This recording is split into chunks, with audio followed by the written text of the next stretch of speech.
À la croix nous mourut mon sauveur. Jésus est venu briser de douleur. Là son sang purifie mon cœur. À son nom la gloire. À son nom la gloire. À son nom la gloire. Là son sang purifie mon cœur. À son nom la gloire.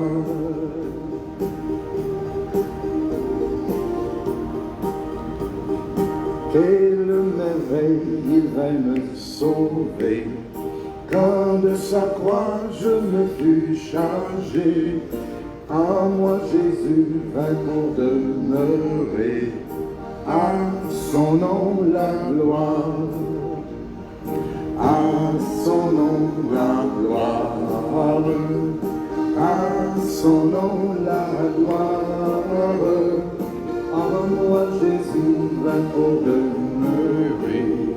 À son nom la gloire.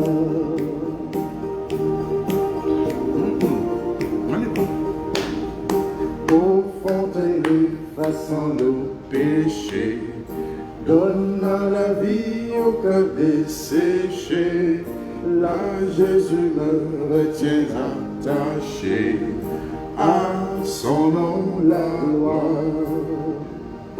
À son nom la gloire.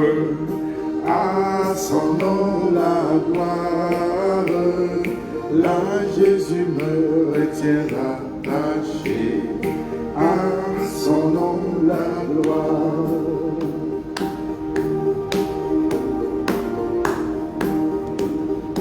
Ô homme, viens au pied du Seigneur, à la source ouverte à tout pécheur. Viens t'y plonger, trouver le bonheur. À son nom la gloire. À son nom la gloire. À son nom la gloire. Viens t'y plonger, trouver le bonheur. À son nom la gloire. À son nom la gloire. À son nom la gloire. Viens t'y plonger, trouver le bonheur. À son nom la gloire.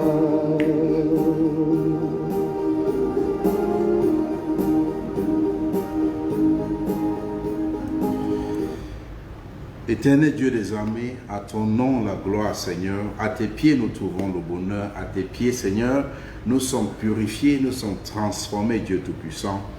Seigneur Dieu Tout-Puissant, ce soir nous te rendons grâce, nous te disons merci pour ce moment, Seigneur. Nous nous remettons, Seigneur, entre tes mains, Seigneur. Seigneur, ce soir, que tu purifies nos cœurs, que ton Saint-Esprit, Seigneur, nous enseigne les merveilles et le mystère de ta parole, Seigneur. Seigneur, donne-nous, oh mon Dieu, mon roi, la compréhension de ta parole, que ton Saint-Esprit nous conduise dans toute la vérité, Seigneur. Que les écailles tombent de nos yeux, Seigneur. Enseigne-nous ce soir, Seigneur. Aide-nous à comprendre, prépare nos cœurs, Dieu Tout-Puissant. Papa, nous te rendons grâce, nous remettons le service de ce soir entre tes mains. Merci Père éternel par le nom précieux de ton Fils Jésus-Christ. Amen. Amen à tout le monde. Shalom à mes frères, shalom aux disciples du Seigneur Jésus-Christ. Bienvenue à ce repas spirituel. Ceux qui m'écoutent, ceux qui vont m'écouter plus tard. C'est un repas très appétissant. Le menu de ce soir, ce que l'Éternel a prévu pour nous, c'est la restitution selon la Bible. Et la restitution selon Dieu. Dans le livre d'un Thessaloniciens, la Bible dit que personne n'use envers son frère, que personne n'use envers son frère de fraude et de cupidité. 1 Thessaloniciens 4, versets 6 à 7. La Bible dit que personne n'use envers son frère de fraude et de cupidité dans les affaires, parce que le Seigneur tire vengeance de toutes ces choses, comme nous l'avons dit et attesté, car Dieu nous a appelés à la pureté. Dieu ne nous a pas appelés à l'impureté, Dieu nous a appelés à la pureté. Dieu nous a appelés à la sanctification. Et Dieu dit, attention à celui qui utilise de fautes envers son frère, envers sa soeur, envers son prochain. Dieu dit qu'il va t'appeler pour rendre compte. Donc le thème de ce soir, le menu de ce soir, c'est la restitution selon Dieu.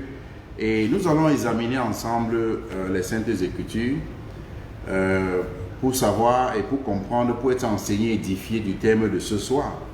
Et puisque c'est la Bible, puisque c'est le Saint-Esprit qui nous enseigne, puisque c'est la parole de Dieu, le seul manuel que nous utilisons pour être édifiés, donc il faut que nos opinions personnelles, que la chair se taise et que seule la parole de Dieu nous enseigne par la vertu du Saint-Esprit, que nous ayons la compréhension de la restitution selon Dieu. Et nous allons voir c'est quoi la restitution. Est-ce que devions-nous restituer? Est-ce que la restitution est encore applicable dans la nouvelle alliance? Et la parole de Dieu va nous enseigner ce soir, parce que mon opinion ne compte pas, ton opinion ne compte pas. Non, laissons ce que la parole de Dieu doit dire, parle d'elle-même. Amen. Je dis cela pourquoi? Pourquoi Dieu a mis à cœur de partager ce thème? Aujourd'hui, nous voyons beaucoup de chrétiens, excusez-moi, je suis dans les yeux, beaucoup de chrétiens qui devaient des gens, qui devaient certaines personnes avant de se repentir. Donc les chrétiens, avant de donner leur vie à Christ, ils devaient certaines personnes en bien matériel. Mais une fois qu'ils sont repentis, ils refusent de rembourser leurs dettes. Ils utilisent ce fallacieux prétexte. J'ai eu à côtoyer certaines personnes quand j'étais au Cameroun, ça m'avait beaucoup fait rire. Ils disaient que le Seigneur Jésus-Christ a tout payé pour eux. Donc tout ce qu'ils devaient, c'est considéré comme leur ancienne vie. Ils ne doivent plus repayer. Et beaucoup de gens font cette pratique, beaucoup même de chrétiens. Ils font ces choses par ignorance, d'autres le font par malhonnêteté. Ils empruntent par exemple l'argent chez quelqu'un, peut-être un voisin païen, un collègue de service qui n'est pas chrétien.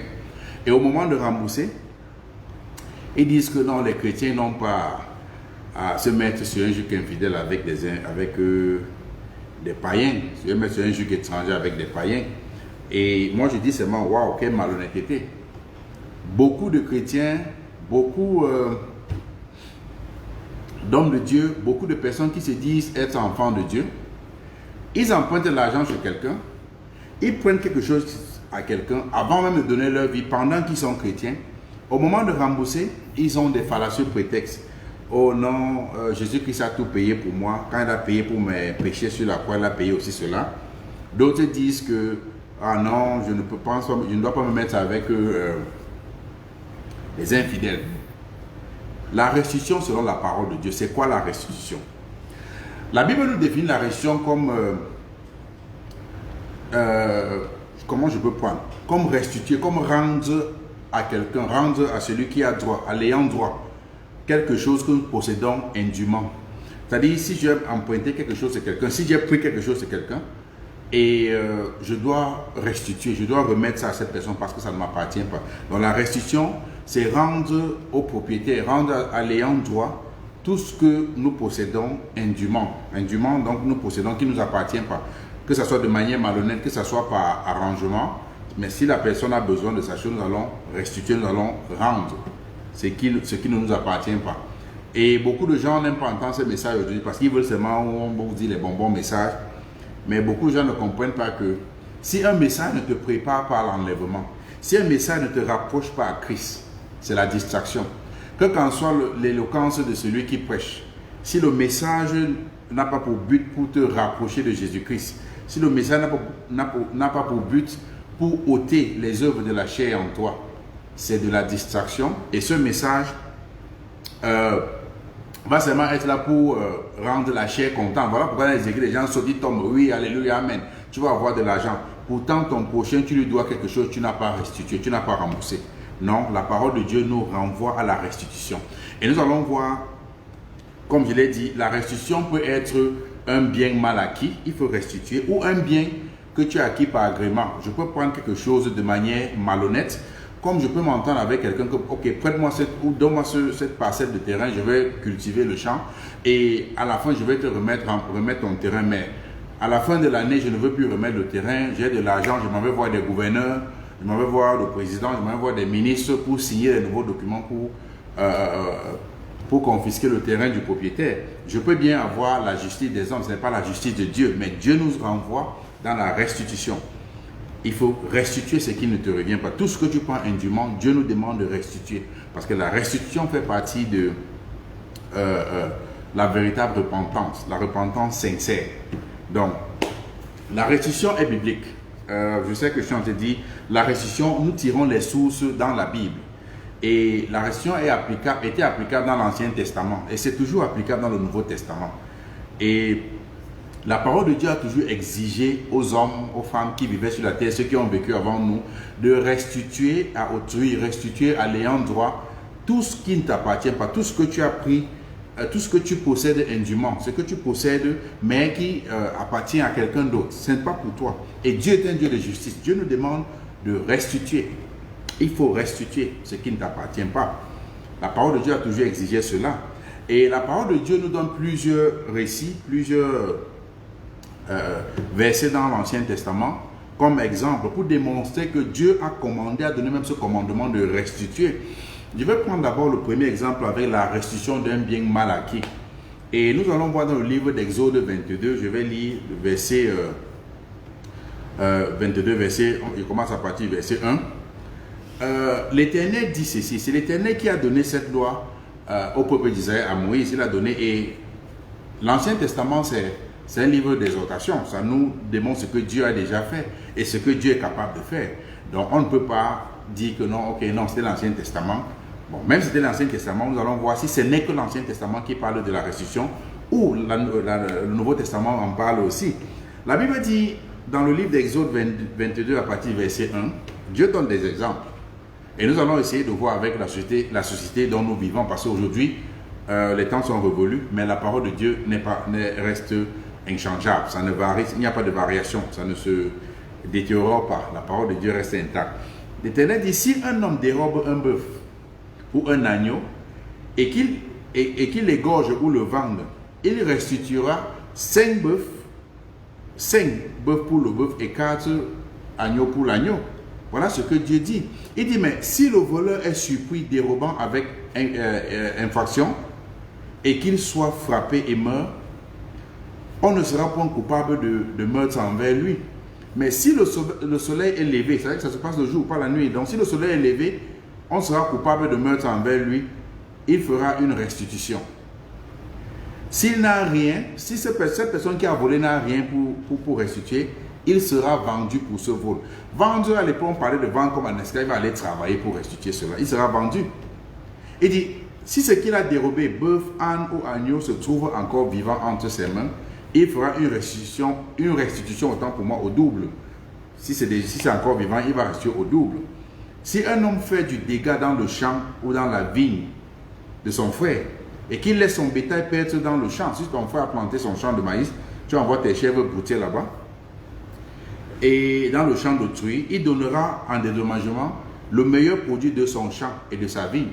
Donc, on va dans ton champ, on prend le meilleur. Si le feu éclate et rencontre des épines et que du blé en gerbe ou sur pied, ou les biens du champ soient consumés, celui qui a causé l'incendie sera tenu à un dédommagement. Voilà ce que Dieu dit, par exemple pour des biens mal acquis ou bien des actions posées sans arrangement. Dieu te prend toujours pour responsable.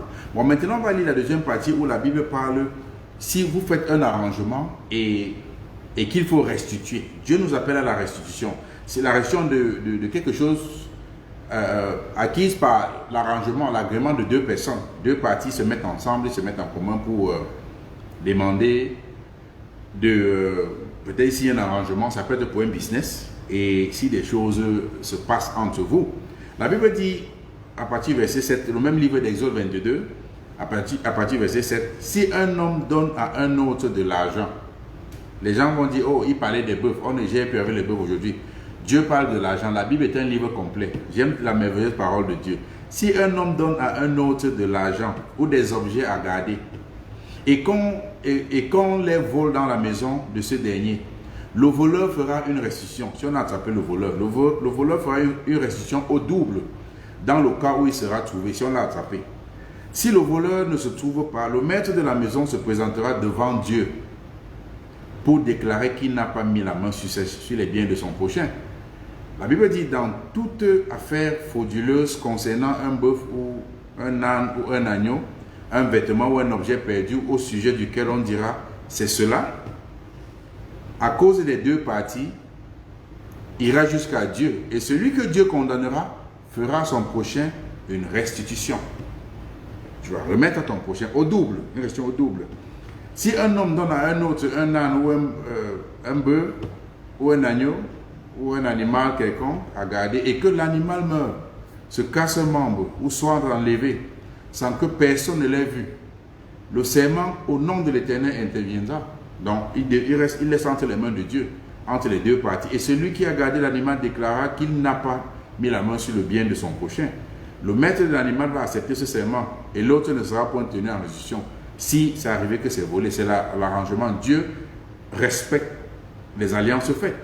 La Bible dit au verset 12, mais si l'animal a été dérobé chez lui, il sera tenu vis-à-vis de son maître à une restitution. Si l'animal a été déchiré, il produira un témoignage et il ne sera point tenu en restitution pour ce qui a été déchiré. Si un homme emprunte à un autre un animal et que l'animal se casse un membre ou qu'il meurt, en l'absence de son maître, il y aura lieu à restitution. Si le maître est présent, il n'y aura pas lieu de restitution. Si l'animal a été loué à un prix de louange, le prix de louange suffira.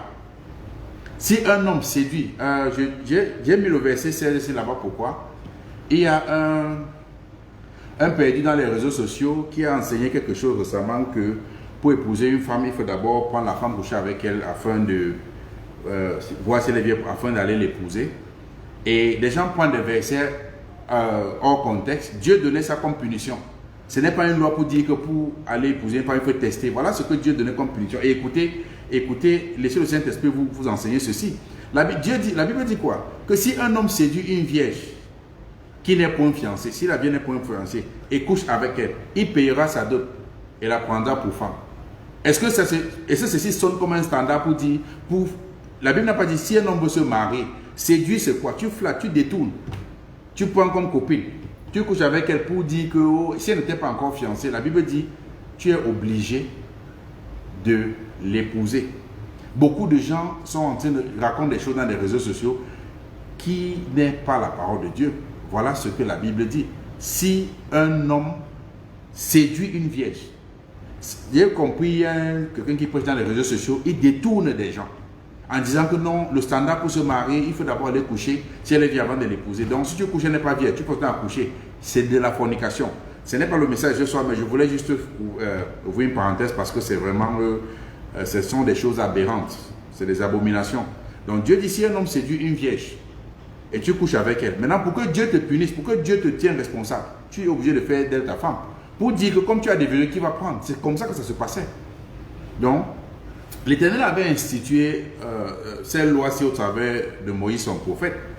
Et je sais que beaucoup de gens vont dire que les exemples que j'ai pris, c'est ce sont les pratiques de l'Ancien Testament.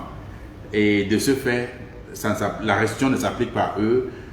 Ils vont dire que bon, tu as lu Exode. Je sais, beaucoup de gens vont dire cela. Tu as lu Exode, c'est les pratiques de l'Ancien Testament. Et nous ne sommes plus dans l'Ancien Testament, nous sommes dans le Nouveau Testament. Et nous, on ne peut plus parler de restitution. Christ a tout payé pour nous. Si telle est ta pensée, bravo. Mais nous allons étudier la parole de Dieu ensemble pour savoir la vérité. Et nous allons voir dans la Nouvelle Alliance ce que le Seigneur Jésus-Christ lui-même a enseigné sur la restitution. Parce que nos opinions personnelles ne comptent pas. Ton opinion ne compte pas, mon opinion ne compte pas. Nous allons voir ce que le Seigneur Jésus-Christ a enseigné. Certes, nous avons des pratiques qui ne sont plus applicables dans l'Ancien. Il y a des pratiques de l'Ancien Testament qui ne sont plus applicables. Il y a beaucoup de pratiques. Christ est venu, il a changé beaucoup de choses. Par exemple, dans l'Ancien Testament, on ne mangeait pas le porc. Dans l'Ancien Testament, il fallait coucher avec une femme pour commettre l'adultère. Mais Christ a dit, tu regardes seulement avec convoitise. Il y a beaucoup de pratiques qui ne sont plus applicables. Mais pas la restitution. La restitution est toujours applicable. Parce que restituer, c'est quoi? C'est une véritable repentance, c'est rendre justice à quelqu'un. Tu ne peux pas venir, tu empruntes mon argent, tu cours, tu pars réciter que j'ai donné ma vie à Christ, tu ne me remets pas mon argent parce que tu dis que tu as donné ta vie. Dieu est un Dieu de justice et la Bible est contre ces choses. Donc nous allons voir la restitution d'un bien mal acquis dans le Nouveau Testament. Et la parole de Dieu nous donne un récit du Nouveau Testament, dans le Nouveau Testament, entre le Seigneur Jésus-Christ et Zachée, le collecteur d'impôts. Nous allons voir ce que la Bible dit. Nous allons lire ça dans le livre de Luc 19.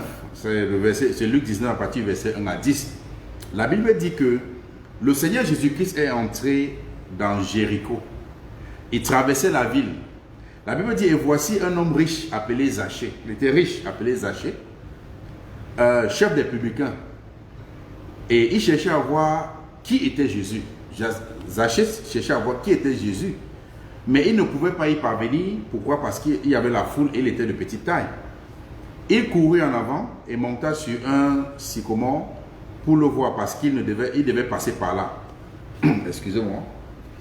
Au verset 5, la Bible dit que lorsque Jésus-Christ fut arrivé à cet endroit, il leva les yeux et il dit à Zachée, à toi de descendre, car il faut que je demeure, que moi je demeure aujourd'hui dans ta maison.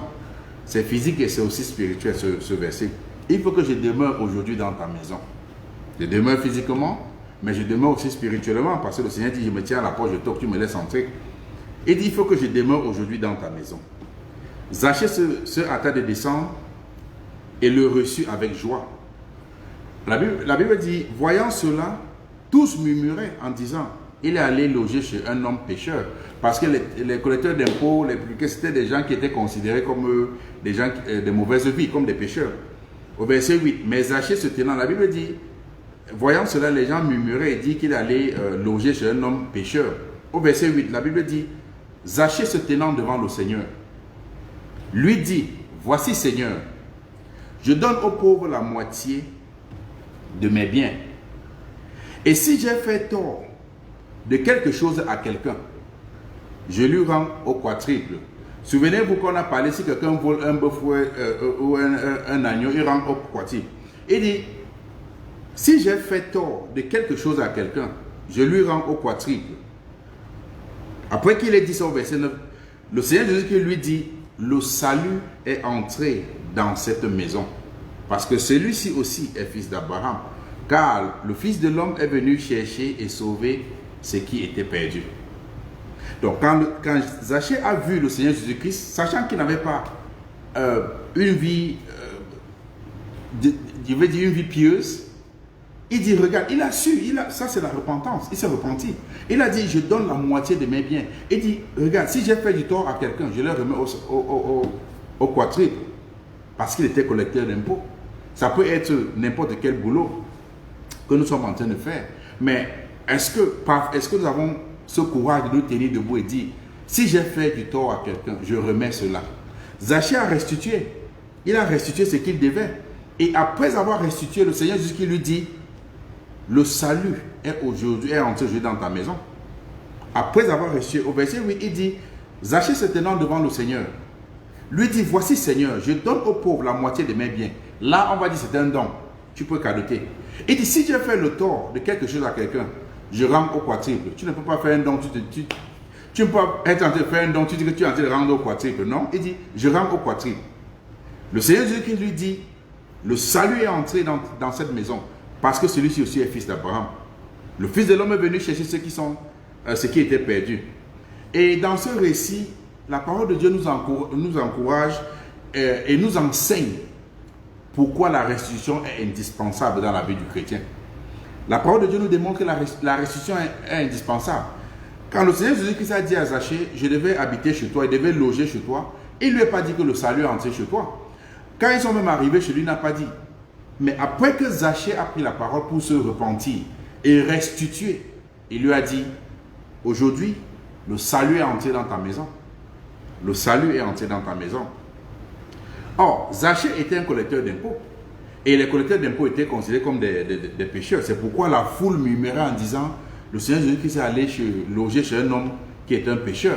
Et le Seigneur Jésus-Christ a déclaré qu'il est venu chercher et sauver ce qui était perdu.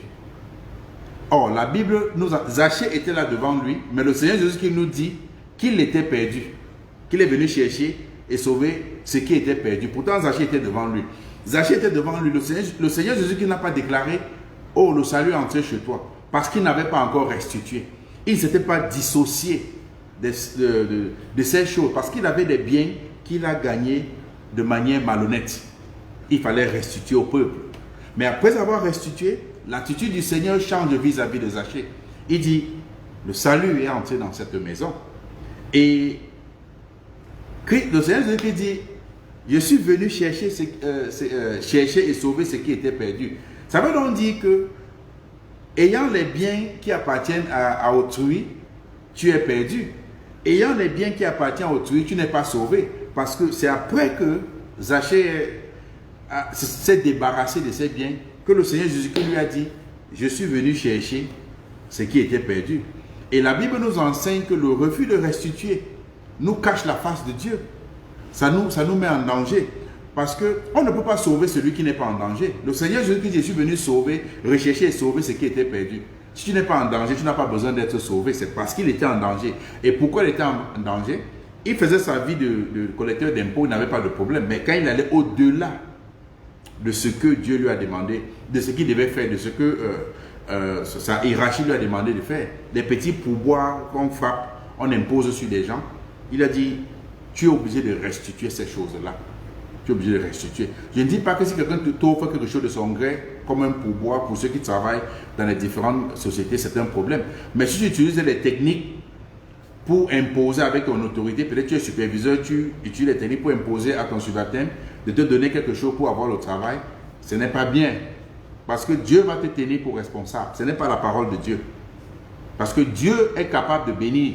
On n'a pas besoin d'utiliser le nom de Dieu pour mentir, pour avoir de l'argent. Dieu dit, on doit se dissocier de ces choses. On doit restituer. On ne peut pas être sauvé si nous ne sommes pas en danger. Donc on est venu sauver parce que Zachée était en danger. Et on ne peut pas rechercher celui qui n'est pas égaré. On le recherchait parce que tu n'es pas introuvable. Mais Zachée était devant le Seigneur Jésus-Christ. Mais physiquement, il était là, mais spirituellement, il ne lui appartenait pas. Et il fallait qu'il restitue ces choses-là. Donc la restitution te sauve de la perdition. La restitution te délivre de l'oppression contre ton prochain. Quand tu prends quelque chose qui appartient à quelqu'un d'autre, il n'est pas content. Il peut ne pas avoir la force ou l'autorité ou les moyens pour récupérer ce que tu as pris. Mais il n'est pas content. C'est de l'oppression contre ton prochain. Et la Bible nous demande d'aimer notre prochain comme nous-mêmes.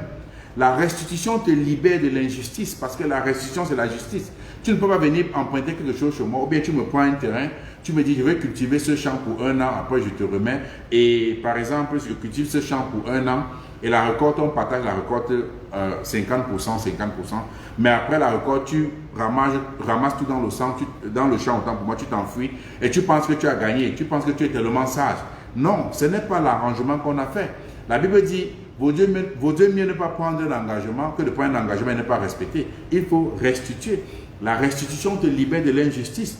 La restitution te libère du fardeau du péché et restaure ta relation avec Dieu à travers le Seigneur Jésus-Christ. Tu vois que Zachée a eu une relation restaurée le moment où il a dit, si j'ai trompé, j'ai fait le tort à quelqu'un, je donne au quadruple. Il a remis ce qu'il devait. La restitution. Nous voyons dans ce récit, bien que le Seigneur Jésus-Christ sût que Zachée était aussi un fils d'Abraham, mais le Seigneur n'a pas déclaré que le salut est entré dans cette maison. C'est après que Zachée se soit repenti et a restitué ce qu'il devait. Et après ça, le Seigneur a dit, le salut est entré dans cette maison. Pourquoi le Seigneur Jésus-Christ a attendu? Parce que la restitution est indispensable. La restitution est indispensable dans notre marche chrétienne. Et quiconque refuse de rendre à autrui tout ce qu'il détient indûment n'a pas le salut de Dieu. Parce que c'est après que Zachée a rendu que le Seigneur Jésus-Christ lui a dit, le salut est entré aujourd'hui dans ta maison. Quand il lui a vu sur l'arbre, il n'a pas dit le salut est entré. Il a dit, je vais habiter chez toi, je vais venir loger chez toi. Zachée avait le choix, soit de se repentir véritablement et restituer pour recevoir le salut, ou rester sur son ancienne vie pour tromper des gens, avoir d'argent, cette vie de la terre et perdre son âme. Zachée avait eu un choix à faire. Et Zachée a fait le meilleur choix. le meilleur choix de restituer. Il n'a pas seulement dit je vais te suivre. Certes, il a dit je donne la moitié aux pauvres, c'est bien. Il a dit si j'ai fait du tort à quelqu'un, je reprends au quadruple. Il a restitué. Il s'est repenti de cette vie. Et c'est ce que la Bible nous demande de faire en tant que chrétien, la restitution. La restitution est biblique. La restitution, c'était une pratique de l'Ancien Testament qui est pratiquée dans la Nouvelle Alliance.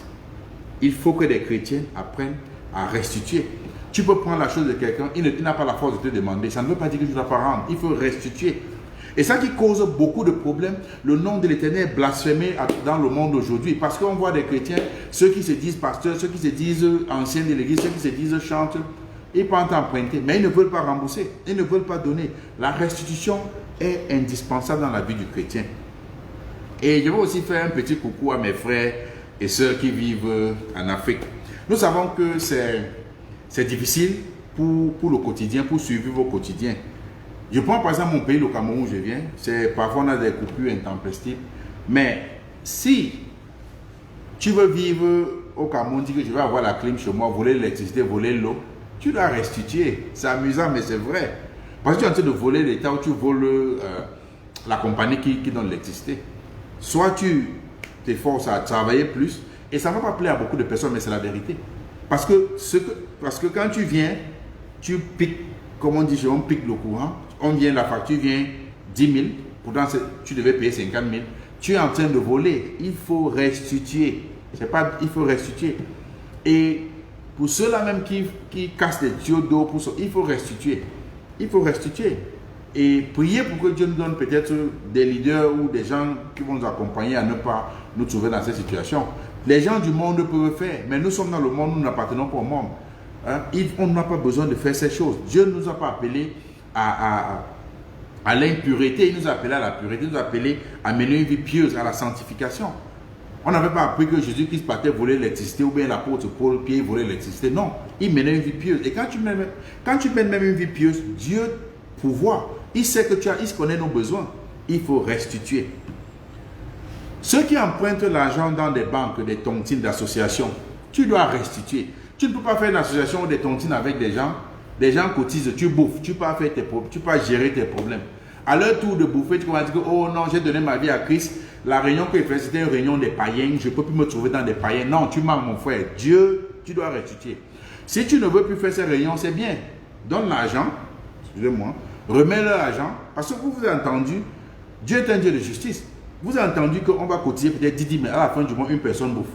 Maintenant, tu bouffes autour des autres, tu dis que oh, j'ai donné ma vie, je ne veux plus faire la réunion. Tu ne veux plus faire la réunion, c'est bien.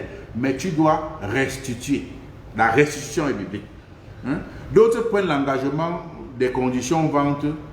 Ils disent, oh, tu m'envoies un taxi, tu m'envoies une voiture au pays, je vais conduire. Les chrétiens même, hein? Je vais conduire, je vais te rembourser. À un certain niveau, ils commencent à dire, oh, la roue est percée, c'est là pour que tu abandonnes.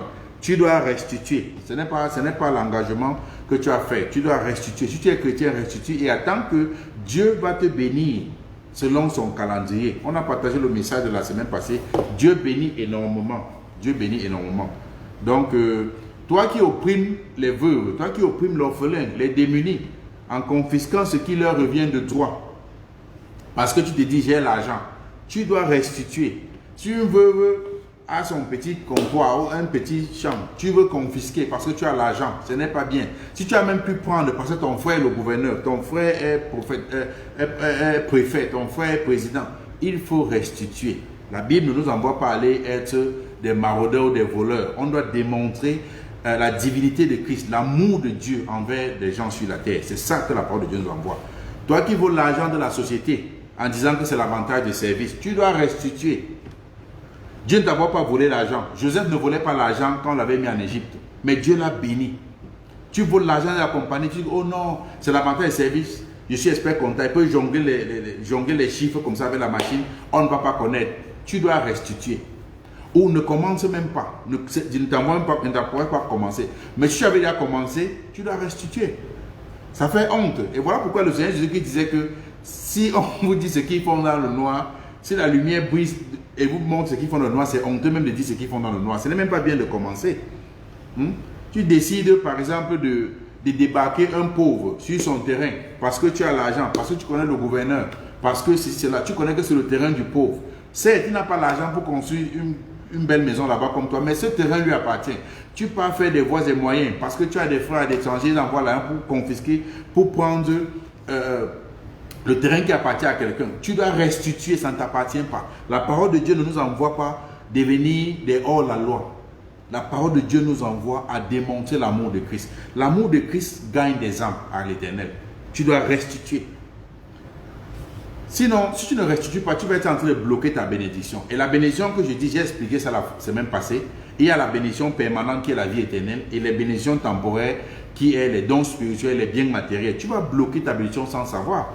Parce que celui qui ne restitue pas, si tu ne restitues pas ce que tu dois, tu restes retenu captif par les chaînes de la servitude du péché. Quand tu ne restitues pas ce que tu dois à quelqu'un, quand la personne passe même, soit tu te caches, soit tu es obligé de faire encore, gonfler encore les muscles, faire le sissia, comme on dit à mon pays au Cameroun, essayer encore de l'effrayer ou de lui mettre en garde que si tu essaies, je peux t'enfermer. Il faut restituer. La restitution est biblique.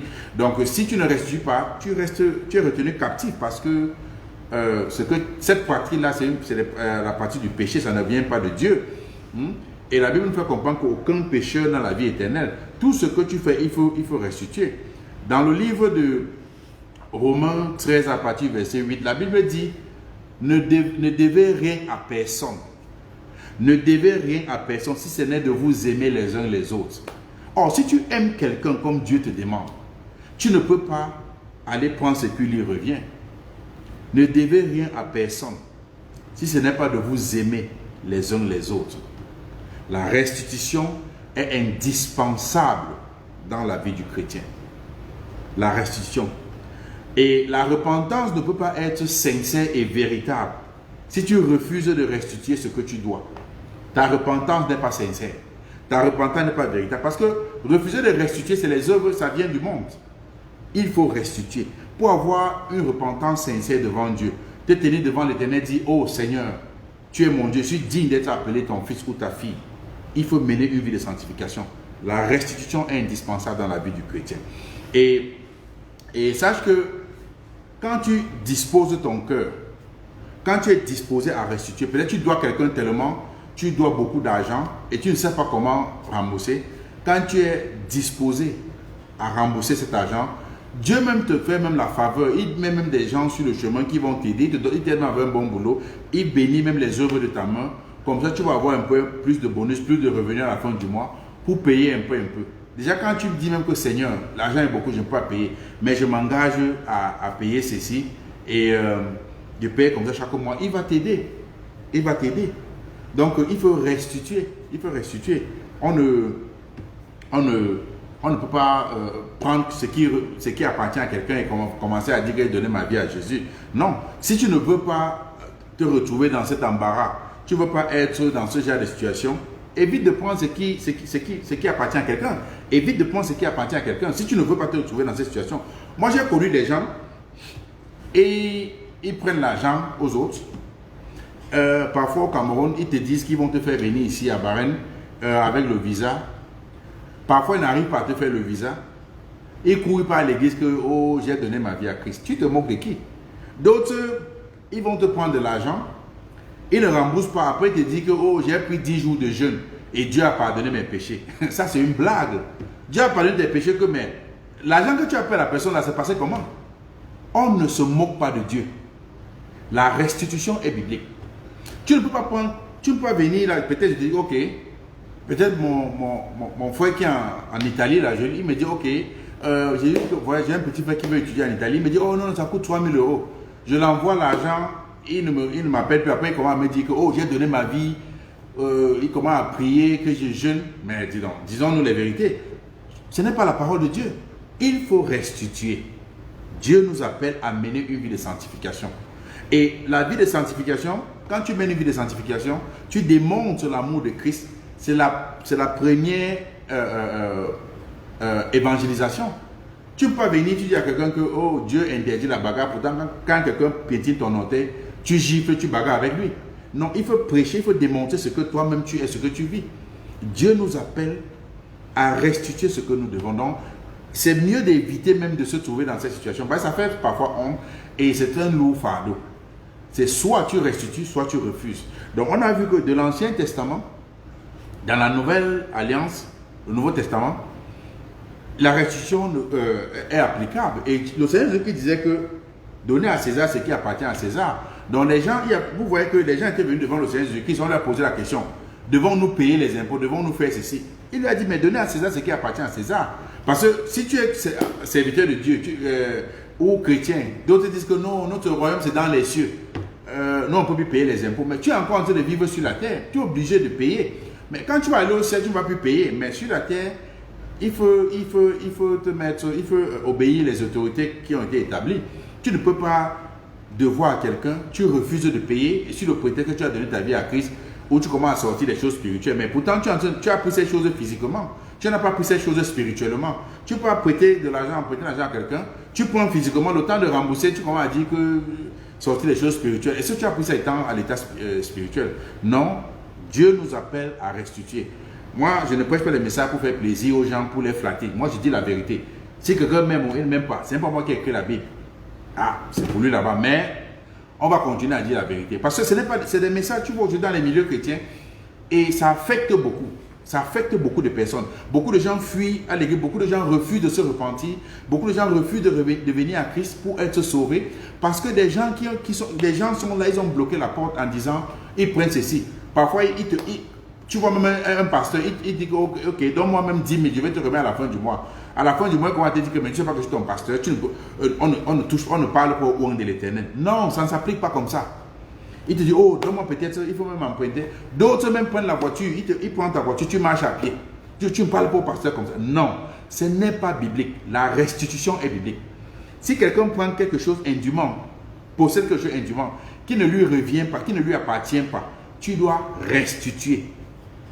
Qui que tu sois, pour être en paix avec Dieu, pour que Christ se tienne devant toi et te dise, aujourd'hui le salut est entré dans ta maison. Et nous savons que le salut n'est pas physique. Parce que le salut que Christ nous dit, on ne va pas vivre sur la terre physique. Donc pour dire que le salut est entré, ça veut dire qu'il a donné sa vie éternelle. Or la vie éternelle, il faut que tu mènes une vie de sanctification, une vie pieuse sur la terre, en Christ, pour être sauvé. Et Christ nous démontre qu'il a voulu et il veut que nous restituions tout ce que, même si c'est un pédicule dans notre poche, il faut restituer. Si tu dois quelqu'un. Je ne dis pas que comme j'ai dit ça ce soir, tu vas aller voir que j'étais son argent. Non. Si tu n'avais pas l'intention de lui remettre, sache que ce n'est pas biblique. Peut-être tu ne disposes pas les moyens maintenant, je ne t'envoie pas aller voler. Mais mets dans ta tête que je vais m'efforcer à travailler pour rembourser. Je vais m'efforcer à travailler pour rembourser. La restitution est biblique. Et c'est ce message que Dieu m'a mis à cœur de partager avec vous, pour que nous sachions sur quel pied danser. Avant de partir, prendre le terrain de quelqu'un, investir, tu vois un terrain qui appartient à une grand-mère, avant de sortir tes 2 000, 5 000 euros investis là-bas, sache que tu investis ça pour cette maman-là, cette vieille maman. Il faut restituer. Soit tu dis que je ne restitue pas, je meurs pour aller voir si Dieu existe. Bon, là, c'est un jeu dangereux parce que nous savons qu'il existe. Quand tu vas arriver, il n'y a pas de repentance après la mort. Donc, si tu peux voir que Dieu, ce que Dieu va faire, et tu arrives là-bas, il te dit que non, mon ami, il fallait aller restituer. Tu dis que, oh ouais, attends, alors il m'avait restitué. Tu dis que non, c'est trop tard. Tu ne peux plus. Donc, la restitution est biblique. Et nous, chrétiens, si nous devons quoi que ce soit à quelqu'un, si tu ne disposes pas encore les moyens pour payer, dis à cette personne que mon frère, j'aimerais bien te payer, sois sincère, mais je n'en ai pas encore. Je vais essayer de te payer à partir de ce moment. Et tu dis ça dans l'amour et dans l'entente avec ton frère. Mais dans ton cœur, tu sais que en ce moment, tu vas commencer à payer. La restitution est biblique. La restitution, c'est la parole de Dieu.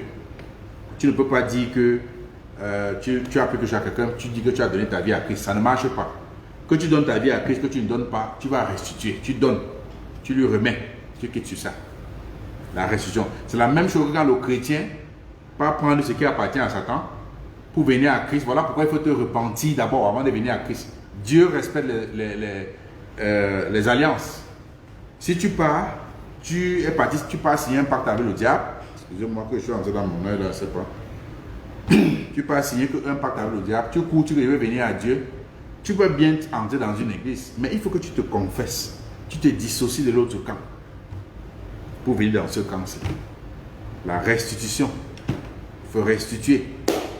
Shalom à vous tous, merci. Pour des questions, on peut continuer après, et vous pouvez m'écrire inbox pour ceux qui ont besoin de beaucoup d'une autre clarification ou d'explication. Vous pouvez m'écrire inbox sur mon Facebook ou ceux qui ont mon contact. Donc, merci pour votre temps. Nous rendons grâce à Dieu pour sa bonté et sa grâce, sa parole ce soir. Je vais prier pour clôturer. Père éternel, nous te rendons grâce. Nous bénissons ton saint puissant nom pour ton amour, pour ta grâce, pour ta parole ce soir. Merci Seigneur pour ce repas spirituel que nous avons savouré. Merci pour ton Saint-Esprit Seigneur qui nous a enseigné ce soir. Papa, nous te rendons grâce de ne pas être, d'être encore vivant ce soir Seigneur. C'est par ta grâce, par ton amour, par ta miséricorde Seigneur. Nous prions aussi Père Seigneur, fais de nous, ô Père, à être ceux-là qui mettent ta parole en pratique, non ceux-là qui écoutent uniquement ta parole Seigneur. Papa, nous te rendons grâce, nous t'élévons, nous t'exaltons. Sois béni, sois magnifié Père. Merci Père éternel, je remets tes enfants à travers le monde entre tes mains. Je remets tes véritables serviteurs entre tes mains, Seigneur. Je prie, ô Seigneur, et je prie contre ceux-là, ô Père, qui viennent séduire ton peuple, ô mon Dieu, mon roi, qui soient exposés, ô Dieu Tout-Puissant. Papa, que les élus ne soient pas détournés, Seigneur. Papa, nous te disons merci. Merci pour ton amour, Dieu de gloire, dans le nom précieux de ton Fils Jésus-Christ. Merci Père éternel. Amen. Shalom à vous. Je pense que nous sommes arrivés à la fin. Ceux qui sont venus en retard, vous pouvez revoir, vous pouvez regarder le message en différé, puisque nous venons en direct. Pour ceux qui aimeraient donner leur vie de poubelle à Christ pour recevoir la vie éternelle que Christ offre, nous sommes toujours disposés 24 heures sur 24. Vous pouvez m'écrire inbox, on va vous diriger et Dieu vous fera grâce. Et l'Éternel va te dire qu'aujourd'hui le salut est aussi entré dans ta maison, parce que la première maison, que c'est nous-mêmes, ce n'est pas les pieds mortes, c'est nous-mêmes la première maison de l'Éternel. Nous sommes le temple de Dieu vivant. Donc le salut entre en nous, pas dans les buildings, pas les maisons construites de pierre. Parce que après que je quitte ici, quelqu'un va habiter dans cette maison. Donc le salut n'entre pas que dans la maison, ça entre que dans cette maison, nous, dans notre cœur. Donc ceux qui sont disposés à donner leur vie pour recevoir le salut de Christ, pour recevoir la vie éternelle, vous pouvez m'écrire. Soyez bénis. Et pour des questions, ceux qui ont posté sur le live, je vais essayer de vous répondre. Il y a certaines questions que je n'ai pas pu lire, mais soyez bénis. Merci. Bye bye. À samedi prochain, s'il plaît à Dieu. Bye bye.